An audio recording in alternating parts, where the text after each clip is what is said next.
Hi, I'm Robert Byrd. Welcome to KTCA Reports. Tonight we'll listen to black and white Minnesotans talk honestly with each other. They'll talk about their fears, stereotypes, and maybe even their similarities. This is the second part of a two-part show. Last Tuesday, KTCA Reports featured some comments from a discussion group in Edina, a conversation among an all-white group of people. Afterwards, a group of all-black participants here in the studio reacted to what the white Roundtable members had to say. Now, most of the people you'll see tonight are part of the Star Tribune's Roundtable discussions. Every month, hundreds of people from around the state get together and talk about different issues. Usually, the Roundtable groups are rather diverse, but we asked black and white Roundtable members to meet separately. We wanted people to feel more comfortable and talk openly about race. Let's begin with more of the Edina conversation. That strategy on the part of some of the black community to blame the whites and therefore try to change policy could be one of the reasons why many in the white community resent the blacks these days. And it can contribute to the prejudice and be a backlash. Actually. Right, and it goes to the point that no one ever responds well to criticism, no matter who you are. Mm-hmm. Al Capone went to his grave thinking he was a nice guy who was just misunderstood. And in spite of all the evidence of all the dead bodies and everything around him, Al Capone went to his grave believing he was a nice guy that was misunderstood. And what is anyone's reaction when someone comes up and sticks their finger in your face and tells you you have a flaw? No matter what, whether they're right or not, you back up and say, oh yeah, well let me tell you about your flaws. And that is just human nature, and it always has been. And it's always going to work that way. The dominant culture, what we want to call white culture in the society, is no different than anybody else, and everyone is always going to get their back up when someone's wagging their finger in your face. And it's not an effective strategy. It makes Jesse Jackson a very rich, I don't know physically, but a very prosperous and well-heeled and well-known and celebrity. And it makes a lot of other people who run around and are on the civil rights establishment wagon, it makes their lives very comfortable, but it doesn't change anything at all. What I hear Kurt saying is that there's a lot of resentment among white people because they feel that a lot of black people are shaking their fingers in the faces of white people, blaming white people for all the problems in the black community and not helping themselves. I want to hear responses from other people on this. Well, I think one important factor is that, from my view, in the world of work, white people tend to want everything to be harmonious and calm, and everybody should get along all the time. And my view of black people in the world of work, that they are newcomers and that they say it like it is and they say it loudly. And they complain and they say, I don't like this, you're treating me unfairly. And they're right. But we don't want to hear it. And it's very painful to hear it. So when I try to talk to a black person who I feel is angry at me, I want to defend myself and say, but it's not me. So I think that's a very difficult situation. I think it's pervasive, and it goes on, and then white managers and supervisors kind of back away, and they don't listen because the voices are louder, and the voices they're unfamiliar to us. Joanne, what you said about how when they complain they're right, that is just what I said that I thought is my point is it doesn't matter if you are right. Blame is a very nebulous thing, and it's not, no one can reach out and touch blame, but we're always shoving it all over the place, and we're always trying to assign it. And like you say, in a situation where a newcomer comes in and they make a lot of noise and they complain and they're right, well, change that. Take away that person's color and race. You get a newcomer, comes in anywhere, makes a lot of noise and screams a lot, what do? They're out, and they should be. People, there's, and we're talking about hierarchy. Hierarchies are necessary. But here's in a lot where I of disagree, because they don't know the culture that they're walking into. And if we don't make them a party to that, if we don't share ideas and perceptions, if we don't hear them out and they don't hear us out, how are we're just going to keep getting rid of them? No, I don't think so. I had an experience where I was a contractor at a company in the Twin Cities, and I was cube mates with a black man that they hired. And this guy was running a business on company time. They knew he was. They knew it from the first 2 days he was on the job. They asked me what I knew about it, and I said, nothing. Keep me out of this. I don't see nothing. Figure it out for yourself. I'm not interested in getting into this. And this individual worked here for more than 3 months, did little or nothing for the company. He was well aware that he was getting kid glove treatments. They actually went to where they actually had to tap his phone and monitor him very closely and document meticulously his misconduct before they would ever think of releasing him. And even when they did finally fire him, it was, I'm sure they worried about it. I'm disturbed by somebody like, I think it's McPhee, is that his name? That's the pastor? McAfee, the pastor of the church up there. We had a black representative in the state legislature here 3 or 4 years ago that was on drugs, got caught stealing. He got kicked out of the state legislature for, I can't remember what the point is now. And these are the people I think they listen to more than listen to black people with more common sense. And of course, I think the two people that I mentioned are doing it for their own betterment, to keep people on edge is for their own betterment. Let me throw out something else here. Do you think that black people or other races are hypersensitive, especially regarding matters concerning race and particularly concerning racism? Of course, just like women are hypersensitive about the poor treatment that we've had in the business world. We're very aware. All of our antennae are out. We see it very clearly. I think they are. I don't think right resides on any side of any issue, you know, for more than a minute at a time. Nobody's always right. But there certainly has been a lot of police violence, and that seems to be a growing problem in our society. I think that's horrible. Let me give you an example of something. When the policeman was killed in South Minneapolis, a lot of white people responded very negatively to that, and the police responded very forcefully to it. In fact, rounded up several hundred young black men, were pulling people off of the street who just happened to be walking down the street. Now, this is what I've been told. I wasn't there. But we're just randomly rounding up people. And a lot of young black men in the city say it's because of this kind of thing that they have so much anger toward the police and white society. How do you feel about that?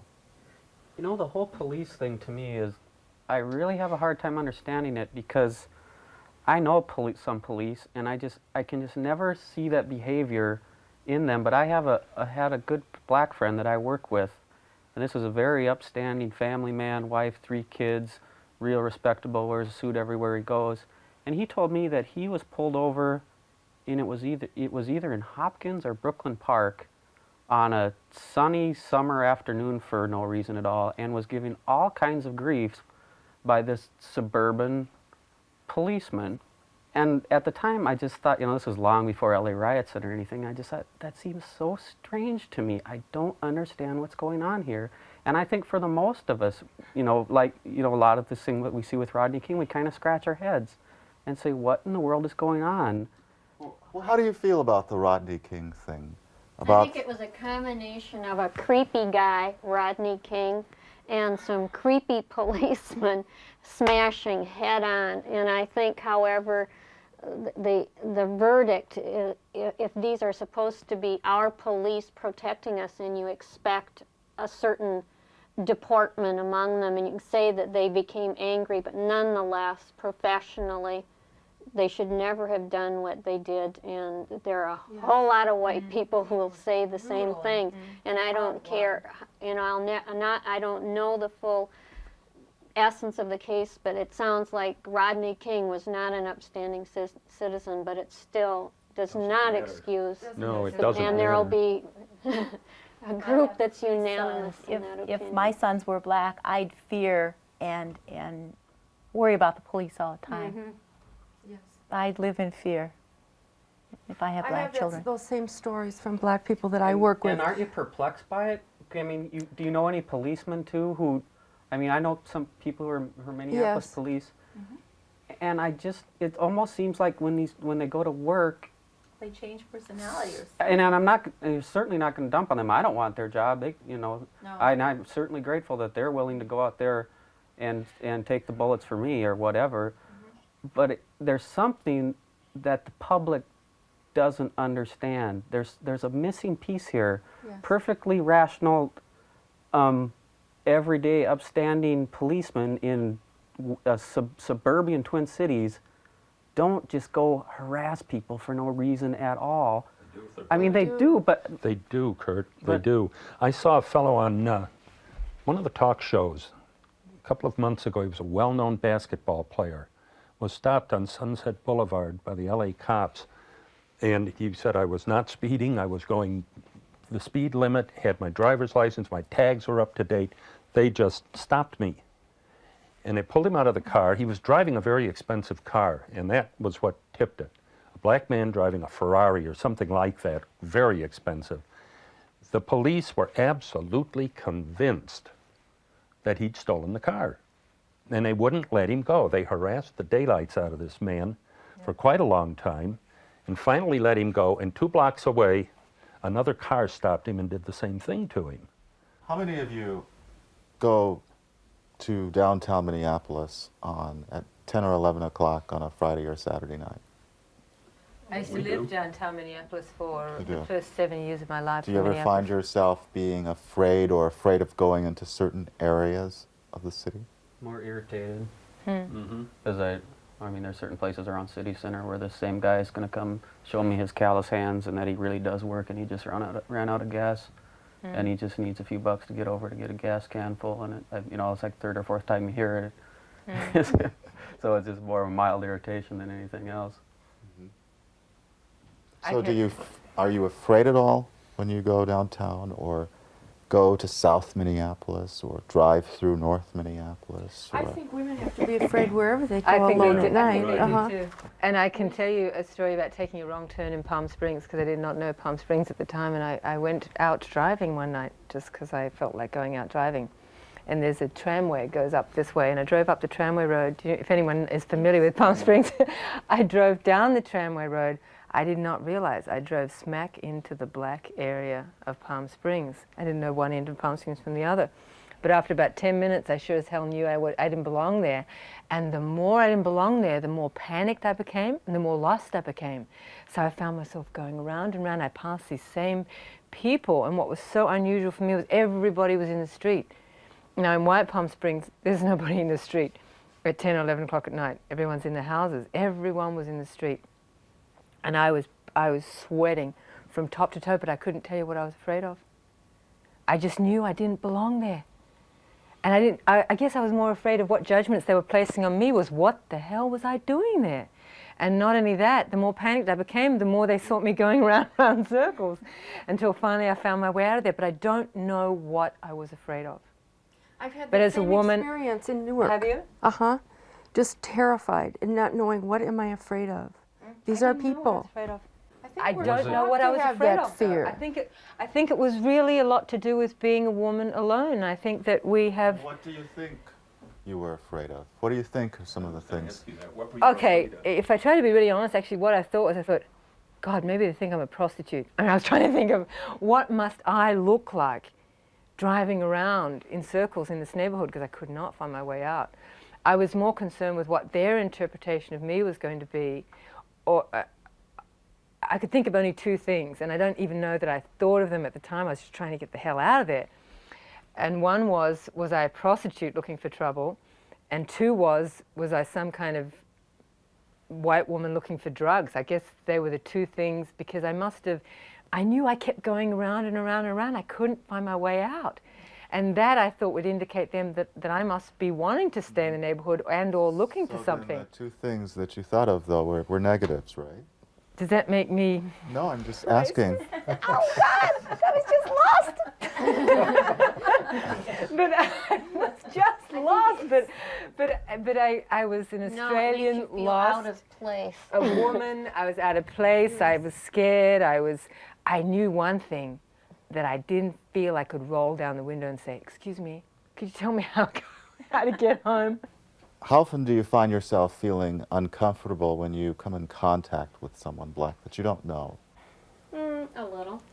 You know, just because of the obvious difference. I mean, you feel uncomfortable with people when they are different, and it's easier to feel uncomfortable with blacks initially just because of the obvious difference. I do in a way, and it's nothing like fear or anything. It's just, given the current climate, I always feel when I am first introduced to a minority that I don't know, generally black people, I feel that the burden's on me to prove I'm okay. To be nice. Yep, and I always feel like right away it's up to me to make this individual aware that I didn't just crawl out from under a rock in Appalachia. That's a good point. And that's always my, even no matter who it is, whether it's a colleague I work with, someone who's my superior in a situation, or someone panhandling on the street. That is always my first reaction is, I don't want this guy thinking anything ill of me or about my mindset. But don't you feel that way when you meet anybody initially that... Yes, but not to that extent, because when I meet people of my background, that's just one less thing I don't have to prove. Yeah. When I meet you on the street, I don't have to prove to you that I'm prejudiced against your whiteness. Yeah. Okay. I want to ask you another question here. Earlier, people talked about how black people should help each other and, you know, get over blaming whites for the problems of black America. And, but how do you feel about a lot of very young, angry people, particularly black men, who say, oh, that's all fine. You tell me then how I'm going to get into college. You tell me how I am going to get a job when no one wants to hire me. You tell me what to do for a livelihood. If I can't get a job, I can't go to school, you know, and I have to get money any way I can. And then when I get money any way I can, you call me a thug and a criminal and this and that. And so it's a no-win kind of situation. How would you respond to that? There's only one way you can get better, and that goes for anybody. Work damn sight harder than the other guy. Get better than the other person. If you are better than somebody else, somebody's going to put you to work.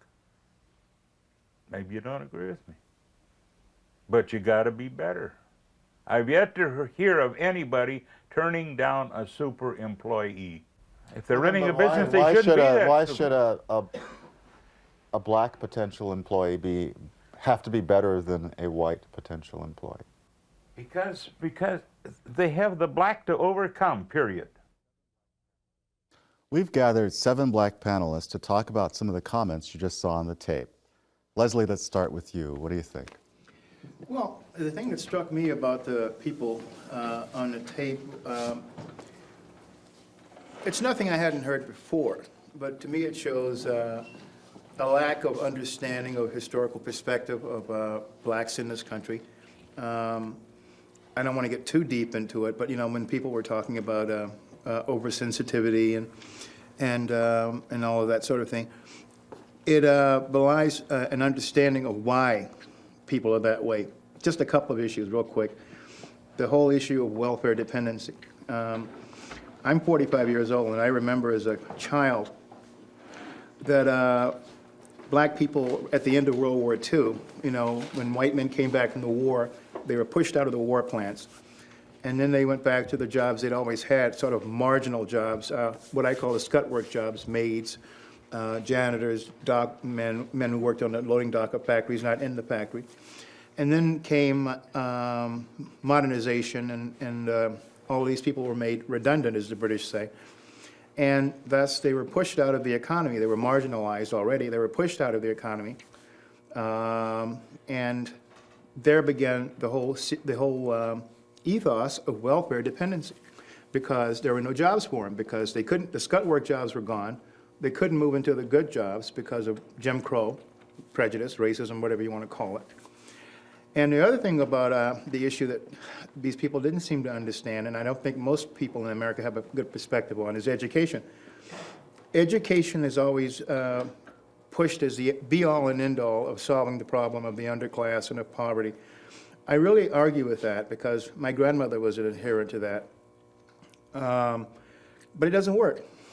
Again, when I was a child, I knew a man that had a PhD in chemistry. And every day he would get up and put on his three-piece suit and go to work in the post office, and people laughed at him and jeered at him, and they had contempt for him. And these are black people I'm talking about. And their contempt was because he had done all of the things that he was supposed to do, and he was working at the post office, and they'd go, who does this fool think he is, with his briefcase? Everybody knows he's going to the post office. My mother had a doctorate and was very frustrated trying to get teaching jobs. I'm educated and very well educated, and I followed all the patterns, pushed all the buttons. I'm articulate, I'm well-read, I'm well-spoken, blah, blah, blah. And I haven't been able to find anything approximating suitable employment.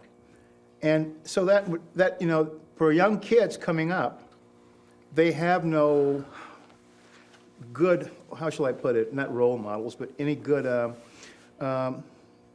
there's no proof that you get a tangible result from education or that kind of thing. Yeah, how does anyone else feel about that? Well, you know, first of all, I want to say that I find these forums somewhat frustrating because much of the dialogue is focused and framed around a type of racism that's really easy to identify. Mm-hmm. The crude and simplistic racist acts of cross burning, of riding by in a car and yelling nigger, of threatening folks. I mean, on and on we can go with those type of racist acts that we can say that everyone would identify as being racist. Even the people that commit those acts would say that they are racist. Mm-hmm. But the racism that's harder to quantify and harder to point out is racism that's kind of masked now as this neoliberalism. And it's harder to pull the cloak off that. And that's some of what we saw exhibited in the tape that preceded us here. And one of the other frustrations that I have is that black folks and other people of color are continually asked to be responsible for pointing those out. Pointing that type of racism out and pulling that cloak off, when we are not solely responsible for that. In that tape that preceded us, there was just one person, one white person, that challenged a statement made by anybody else in that room. And it's a responsibility not just of us, but it's a responsibility of white folks to challenge that. I mean, we need white people with the spirit of John Brown that will do that. And that's part of my frustration with the way that many of these forums are framed. Anyone else? Well, let me say this. I feel that, first off, I see a lot of ignorance, plain and simple. I mean, to me, Europeans have been lied to, if not worse than we have, because they believe, basically, that their stuff doesn't stink. I mean, here we have Europeans that are raised on the same lies that we're raised on. The Christopher Columbus thing, the groundhog thing. I mean, a lot of what this country was built off is false. And so they stand, to me, they stand at a very, very crucial point. I mean, they hold a very obscure but crucial position, because if they themselves would look at the corrupt country in which they believe in, if they really truly looked at it for what it is, maybe they would change their minds, but I don't know. I think that, you know, you got power, and since you don't have to really do too much to hold on to it, but, you know, all you got to do is just believe in our government, believe in our system of thought, believe in the whole sham, and then, you know, there you have it. They don't have to fight. They won't have to struggle, because it's easy. Their kids know, they know that their kids are being lied to, but, you know, that's on them. Like the brother said, it's their challenge to teach themselves, too, because we got to teach ourselves. Rose, how do you feel? I think that black people and white people both are kind of trapped in some history. I think it's important to kind of go back and try to understand racism a little bit better instead of just saying he did this and she does that. You know, as you know, black people were brought to this country stripped naked and everything taken away from them. All their culture, their language, their ways of behaving, everything was gone. And then the white man recreated us in the way he wanted us to be. He wanted us to be slaves, and that's what we were for 250 years. He put this into place, and then that became a part of us. You know, we probably changed the way we brought our children up. We changed the way that we related to each other. And this, I'm sure this has continued to this day. We're not here for any reason except to be exploited. That's the only reason we're here. And we were exploited from the very beginning, and we continue to be exploited. Now, when you start talking about racism, you have to kind of look back at that. Just like you pointed out, Truth, he is lied to, just like we are. And I think that by now, when black people have been in this country for 200-300 years, as white people have been, we don't really know what the truth is anymore. You know, I think we're both involved in a lot of possibly unconscious behavior. We are, they probably are, and to really begin to understand racism, we need to go and look back at all the negative qualities that he gave us. You know, when he said, you're gonna be a slave now, you're not gonna be anybody worth anything, you're gonna be dirty, we call you lazy, even though you do all the work. You're a sexual libertine, you know, even though we rape you at will, and on. And they gave us these qualities and expected us to have them. And I think we need to take a fresh look at racism and not just talk about how each other behaves. And then how do you propose that fresh look be achieved? If I might just say one thing about what she said. She said that we're still being exploited.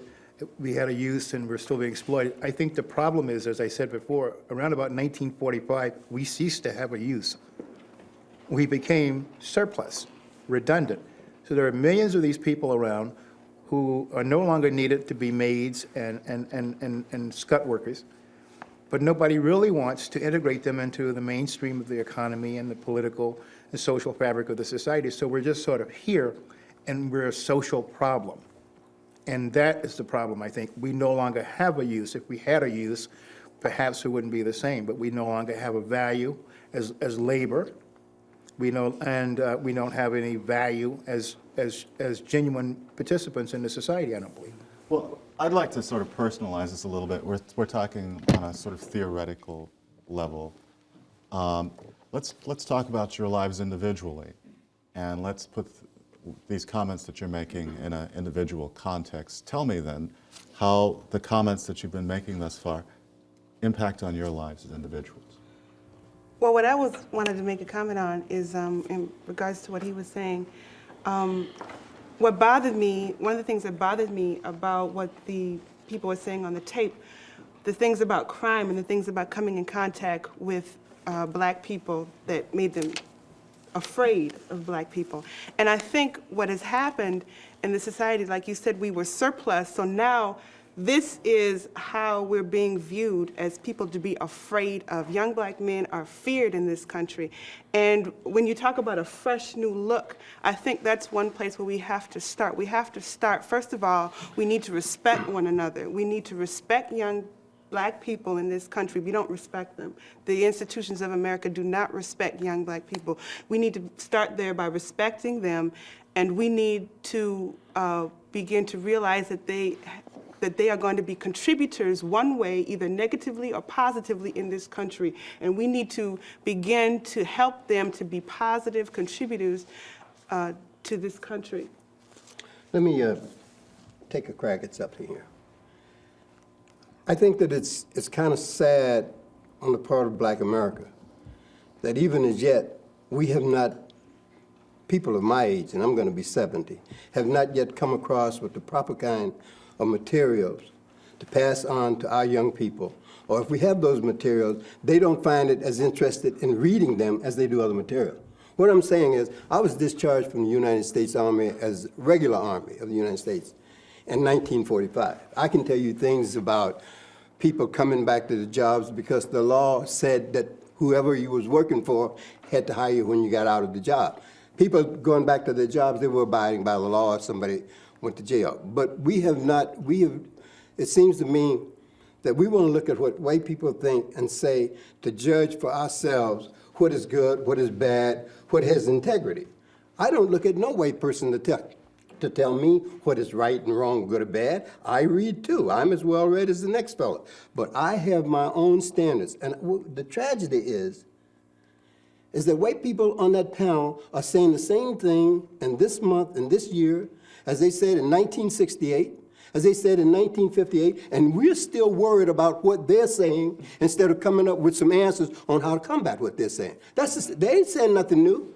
They said the same thing in this not this very room, but was at the university on Como Avenue. White people are saying these people are just a part of white people all over town. If you got some from Summit University, the east side or the west side, and you had the same number of people, they would generally ask these same questions because that's where white people are in terms of where black people are. And we're not and we ain't coming up with no answers. We're saying the same thing too. What has there been new in the last 30, 40 years? No, going back to something you had said too, one of the things, and I agree with what you said, and maybe to tie what you said, Mr. Mann, together, is that we do need to have these discussions among ourselves a great deal, a lot. Yes. And we also need to have this dialogue with white folks and other people of color too, because unfortunately we need to,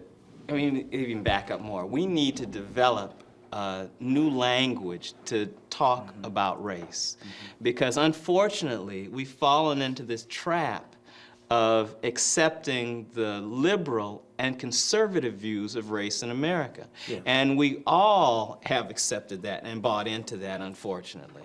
And so we need to continue this dialogue until we come up with a new language to be able, that won't leave us depressed, debilitated, and inactive. Yeah, and misunderstood. Exactly. Yeah. When you spoke of in terms of how do we go about trying to create these better relations between one another, I myself personally, I really don't care to stop and go back and try to help Europeans learn anything else about us. Right. Because they've learned so much about us. That's why, take for example, the Masons. Most of what they practice and what they believe comes from our ancient Kemetic societies, where they've taught us in school stuff like, oh, Egypt's not in Africa. There's no way you guys could have anything to do with those pyramids. So right there, that tells me I'm not going to teach them nothing because they've always gone about stealing what they really, truly want from us. And now you figure that they're trying, it seems like they're having a tough time with Africa. They're having a tough time with Africa. To me, the way I'm looking at it, if you really want to get serious, Europeans need to value our literature as much as they value theirs. They figure that if their authors or whomever writes the books, it seems that they're saying that this is what you should read, this is what's good, this is what's intelligent, but there is a black mode of thinking, there's a black spirituality, there's a whole context of life that is African, that it's untapped, and even, for them and ourselves. On a personal level, like you said at the beginning of the discussion, though, in answer to your comment, yes, we have to develop means of talking amongst ourselves, and I do agree we have to have dialogue. But the final analysis is this. We are here in a society where they are 75% of the population, and all non-whites are approximately 25. They control capital, they control schools, they control jobs, they control everything. So we can't just sit and find new ways to talk to ourselves or to talk. We have to develop some. Control what we let them control. But no. They control it. They control. You see, I go around and talk to people for jobs and for school. For a number of years, I've tried to effectuate an improvement in my situation in terms of school, jobs, and stuff. And every time I go into an office, I'm sitting across from somebody with blue eyes and blonde hair. okay? And that person has the power to go thumbs up, thumbs down, like the emperors of ancient Rome did when the Christians were in with the lions, okay? And it's that simple, and that's the facts. And there's no escaping that fact because we don't have the power. We don't control the capital, we don't control the political institutions, so we have to find some way to not be marginalized, but we can't just say that we can't deal with them because they control it. Well, let me ask a question, and that you're bringing up an interesting point, and we ended on the older gentleman in Edina saying that black people don't help each other. That's right. And so, how do you feel about that? Well, I think that, like I was going I to think say it's to part of the your tragedy. comment, I think that's maybe where we can begin a new, fresh discussion, is to begin talking about getting our own capital and to begin talking and discussing about raising up a community that we can sustain our people and where we can be economically self-sufficient. But I think one of our problems is, I mean, and I don't stand to be an expert, I stand to be corrected by my community. I think my problem is that if we stop thinking like Europeans, because I mean, there's a way of thinking and acting like Europeans, to where sometimes we set ourselves up for the same class, class thing, the class problem, the whole dissemination piece. We set ourselves up for that same failure because we're quick to judge one another from standards of how you look, how you dress, where you live, and it's all surface level. All surface level. But I will have to say, and not to cut you off, but I will have to say this, that it seems to me that if we do not try to stand up and take charge of our political position in this country and anywhere, then we might as well cancel it, because politically is I'm saying the political struggle is one struggle that has us in a bind, a tough bind. I got to stop you here. Yeah, that's good. Okay, we're going to bring our group of people from Edina into the studio. We've got to pause here so we can bring in that group. While we rearrange the studio, let's listen to what other Twin Cityans told Molly Cheetah, one of our reporters here, about race relations.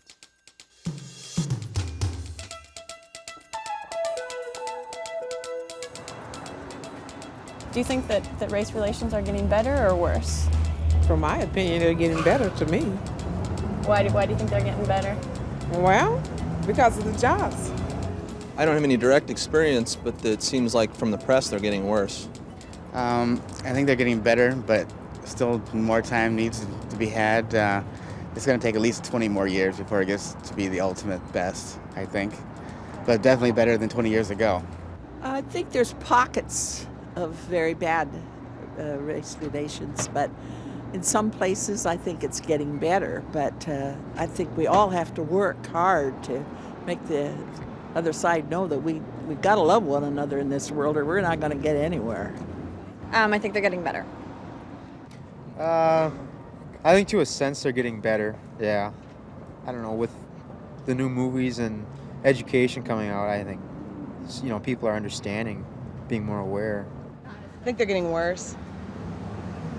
I think they're getting worse also. I think that there's a huge misunderstanding between the whites and blacks here. I mean, I'm from down south, so I see it a lot, but it's not as obvious as it would be down south. I would say they're getting better, although I think a lot of the problems that maybe before were sort of covered over are now surfacing, and they're coming out. So maybe what we're reading in the paper, the things we hear in the news, it sounds like they might be getting worse, but I think that's all part of improving those relations. In 1991, there were 333 racial bias crimes reported in Minnesota. That's up 30% from 1990. Do you think that blacks are better off in the Twin Cities than in other cities around the country? Of course, because the Twin Cities has more variety of jobs than most were, especially where I come from. I come from a small town of the suburbs of Chicago, and there's very few jobs there. There again, I can't speak directly, but it doesn't sound like anything positive is happening here. Yes and no. Yes, there's less violence here. No, there aren't as many people of color here. I think so. I really do. Yeah, a lot better in Minneapolis than like the bigger ones like New York and LA. I've been to other cities, and I've seen how people are treated. I've been down south, and it's really, Minneapolis is a great city for race relations, and You know, I mean, people seem to understand better. I don't know what it is, but they do. Yeah, that's totally right. It's a better place up here. We're more relaxed. It's real hidden, the racism in the Twin Cities, though, because in a lot of places in the South, it's more obvious, and you have more choices.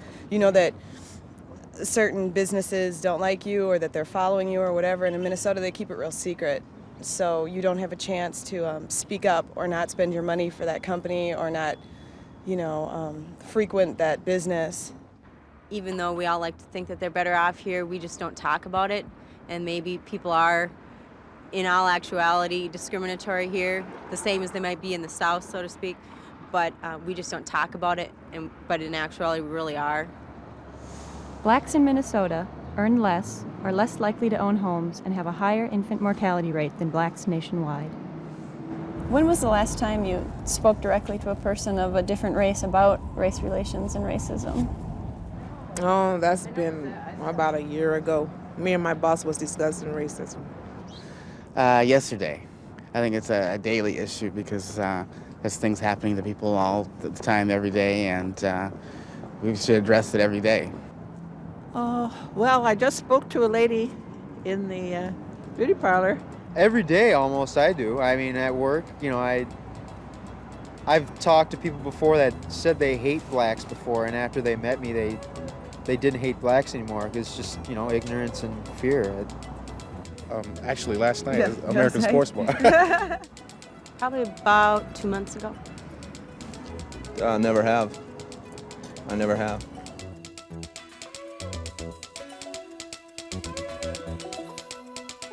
Okay, we're ready to do some more talking. Joining us in the studio are the Roundtable people from Edina that I spoke to earlier in the tape that you saw. Truth would like to start with asking Barbara a question.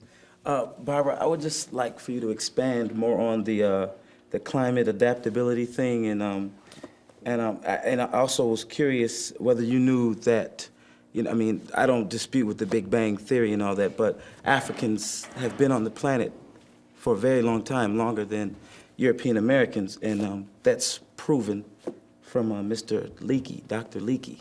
So I would like for you to explain more of this adaptability thing about why we can't make it in America, or why we can, or whatever. I think it has to do again with minority majority. You know, that I think you establish a culture in response, as I said before, to your environment, geographic environment.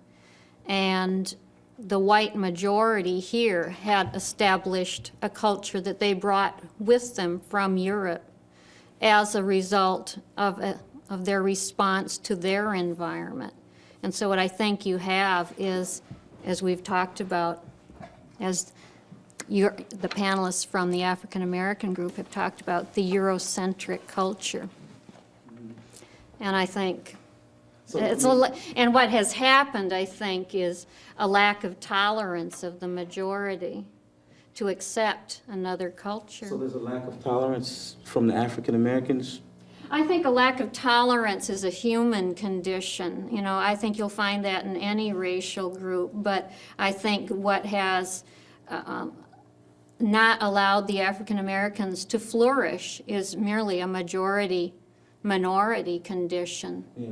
You know, Well, which is unfortunate. I understand that too, but I mean, when you figure it all out, just racism, systematic racism and oppression, I mean, that may be all true, but I mean, where do you stand on the oppressive end of this?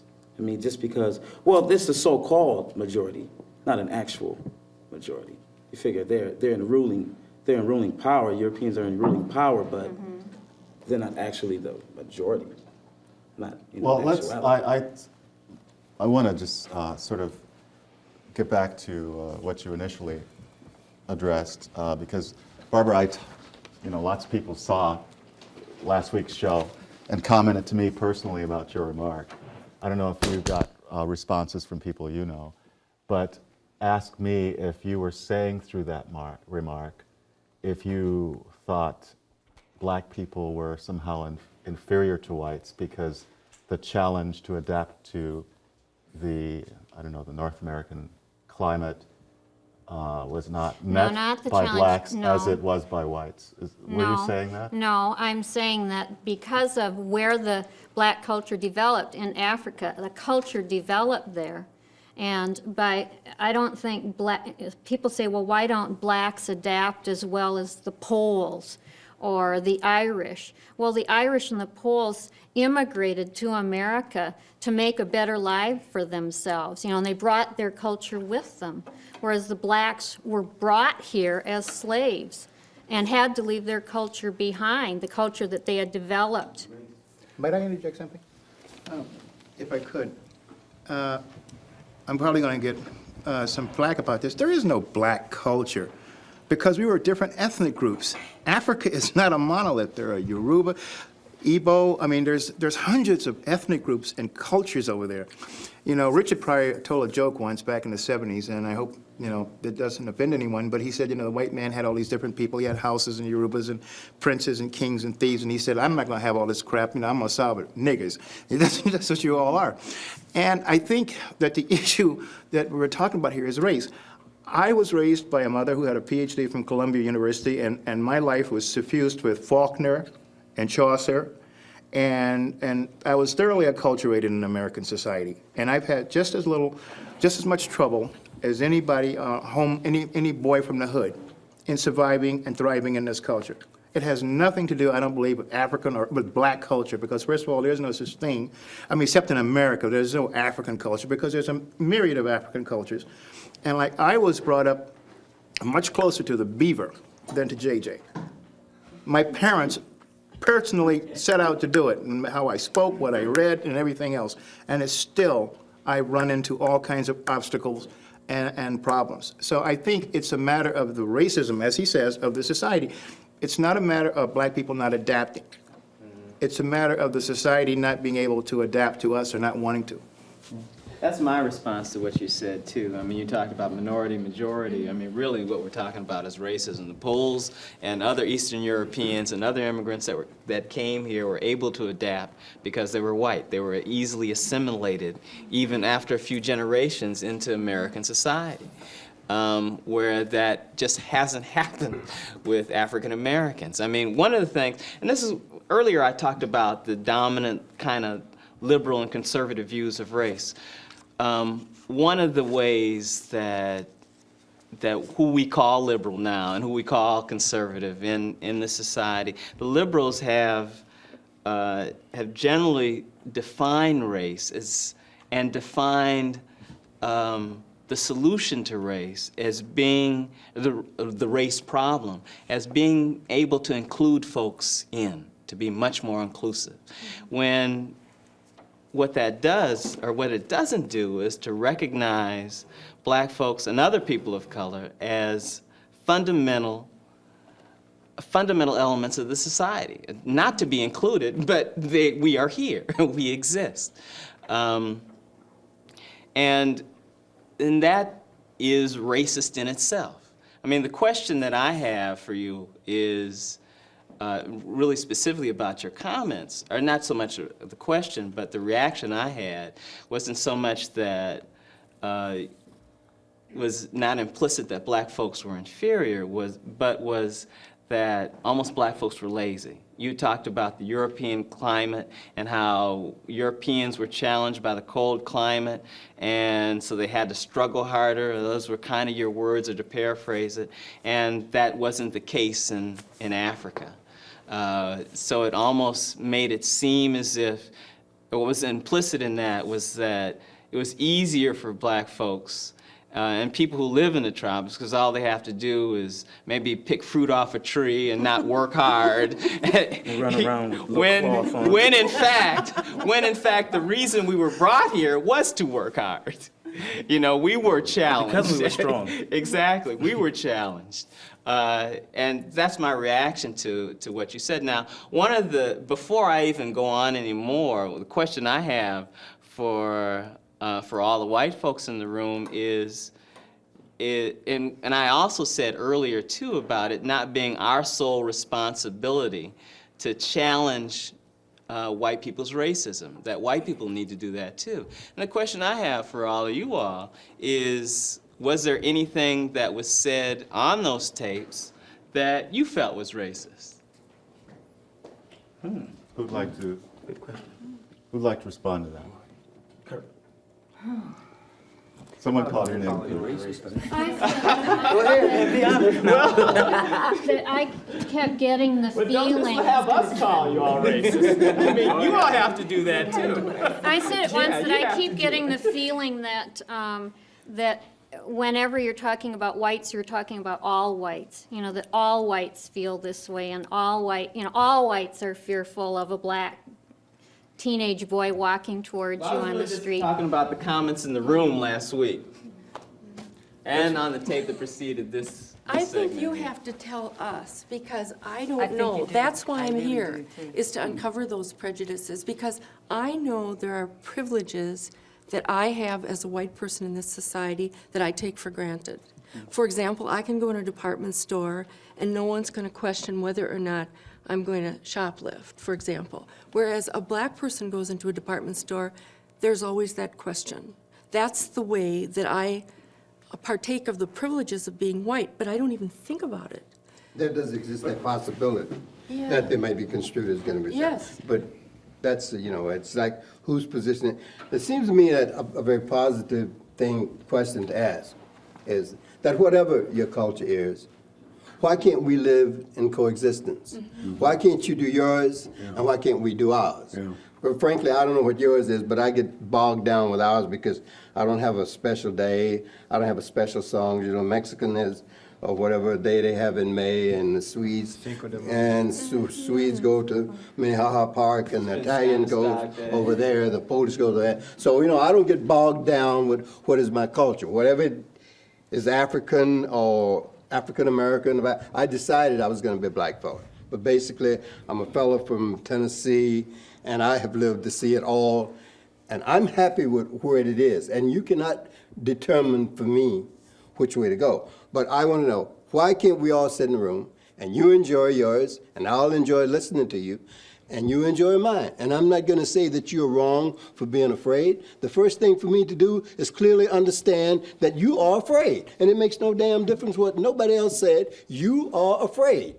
Now we can talk about why you're afraid, and perhaps we can rationalize why you're afraid and give you some thoughts about that. Perhaps I've been into the same kind of situations, and then this is how I handle it.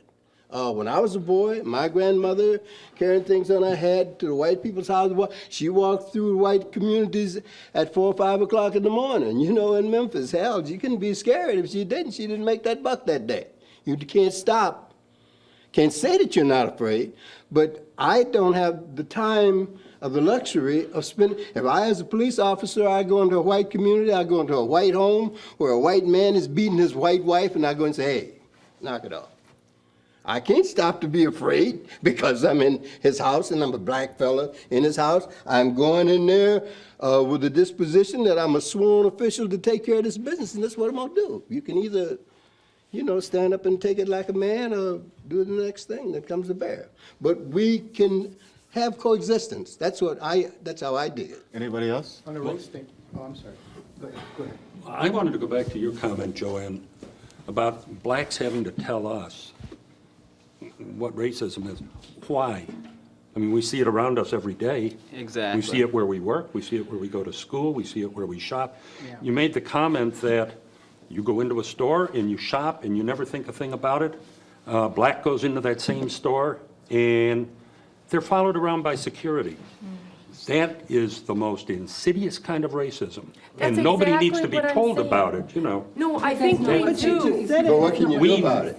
You can write Mr. Dayton a letter. I think that as a white community. Exactly. Well, in a way, I mean, I do want to lead to that eventually. I do want to lead to that this isn't just our challenge, that you all need to challenge racism too when you see it and to point it out. Yeah. But you also need to think about it and to analyze it, and maybe even to do critical analysis and self-analysis. Bob, it seems like you wanted to say something. Yeah. There was a very good program on this afternoon on the radio. A black man was on. I can't remember his name, but he's speaking at Bethel College tomorrow at 10:30. I tried to remember the dates. And he told the problems as he sees them, and I sort of agree with him. And he said it's not only a black problem. He said there isn't racism anymore. He's a very, very good speaker. He says you got other problems.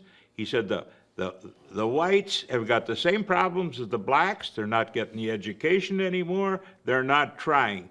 He said, I can remember some of the remarks that he made. He said there was one black man that made $785 million during the Reagan and Bush administration, and he says if people want to work, they can do it, white or black.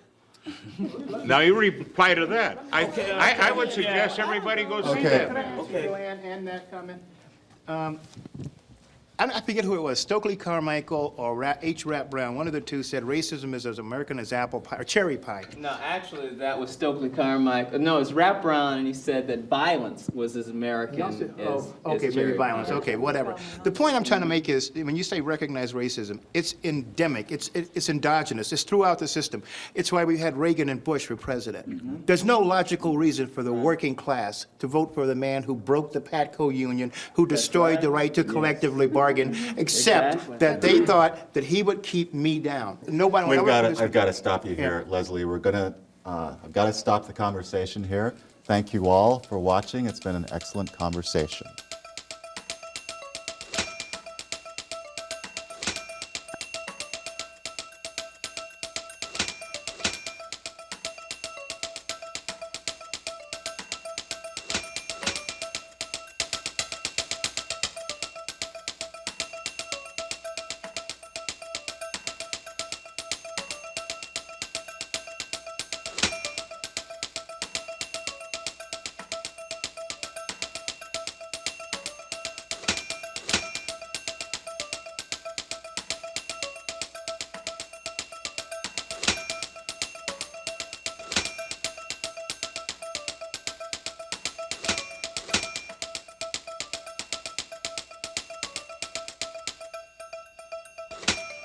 Major funding for this edition of KTCA Reports is provided by the McKnight Foundation, responding to the needs of individuals and communities. Grand Metropolitan Food Sector Foundation on behalf of the Pillsbury Company and by the Northwest Area Foundation. Additional support is provided by the James R. Thorpe Foundation.